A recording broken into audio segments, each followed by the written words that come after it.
پیارے بچوں، ایک دفعہ کا ذکر ہے کسی دور دراز علاقے میں ایک گاؤں تھا۔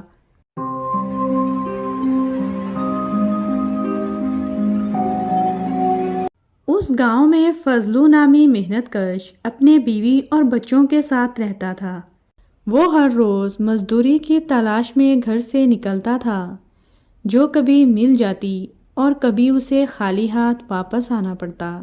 اس کی آمدنی کا کوئی مستقل ذریعہ نہیں تھا۔ دن بھر محنت مشقت کے بعد اسے جو اجرت ملتی وہ اس کے اہل خانہ کا پیٹ پالنے میں ہی صرف ہو جاتی، جس کے بعد پھر خالی ہاتھ ہوتا۔ وقت گزرتا رہا اور اس کے بچے بڑے ہوتے گئے۔ اب ان کی ضرورتیں اس کی قلیل آمدنی سے پوری نہیں ہوتی تھیں۔ اس آمدنی کا دار و مدار بھی مزدوری ملنے پر تھا۔ اسے کئی روز تک بیکار بیٹھنا پڑتا تھا۔ ضرورتیں بڑھنے کے بعد اس کی بیوی نے اس سے کہا کہ اب آمدنی کا کوئی مستقل ذریعہ تلاش کرو، بچے بڑے ہو رہے ہیں، ان کی تعلیم اور دیگر ضرورتوں کے لیے بھی پیسے کی ضرورت پڑے گی۔ محنتی تو وہ تھا ہی۔ بیوی کی بات سن کر اس نے ایک فیصلہ کیا۔ اگلے ہی روز وہ بازار گیا اور اس کے پاس جو تھوڑی بہت رقم تھی اس سے ایک کلہاڑا خرید کر لایا۔ اس کے گھر کے قریب ہی جنگل تھا۔ اس نے وہاں سے لکڑیاں کاٹیں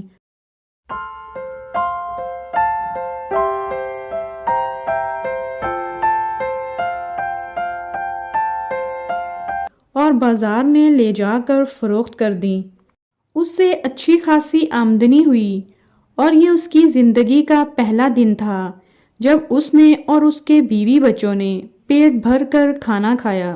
لکڑیاں کاٹنے کا کام اس کا مستقل روزگار کا ذریعہ بن گیا اور اس سے حاصل ہونے والی آمدنی سے گھریلو حالات بہتر ہونے لگے۔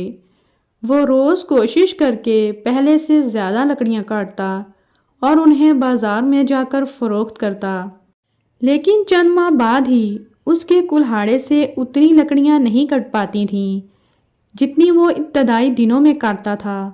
اس صورتحال سے اس کی روزانہ کی آمدنی بھی متاثر ہونے لگی اور اس کے گھریلو حالات پھر سے بدتر ہونے لگے۔ اس کی بیوی نے اس سے سبب پوچھا تو اس نے بتایا کہ اب اس سے پہلے کی طرح زیادہ لکڑیاں نہیں کاٹی جاتی، حالانکہ وہ تمام دن محنت کرتا ہے۔ کلہاڑا درخت پر پہلے کی طرح نہیں چلتا، جس کی وجہ سے اسے لکڑیاں کاٹنے میں دشواری کا سامنا کرنا پڑتا ہے۔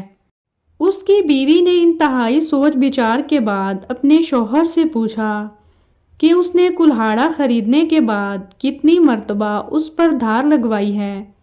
فضلو نے جواب دیا کہ اسے دھار لگوانے کا خیال ہی نہیں آیا۔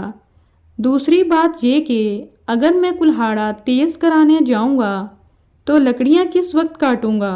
اس پر بیوی بولی کہ اگر کلہاڑے کو دھار لگوانے میں تھوڑا سا وقت صرف کر دو گے تو اس کی کارکردگی میں اضافہ ہونے کے بعد کم وقت میں زیادہ لکڑیاں کاٹ لو گے اور تمہیں مشقت بھی کم کرنا پڑے گی۔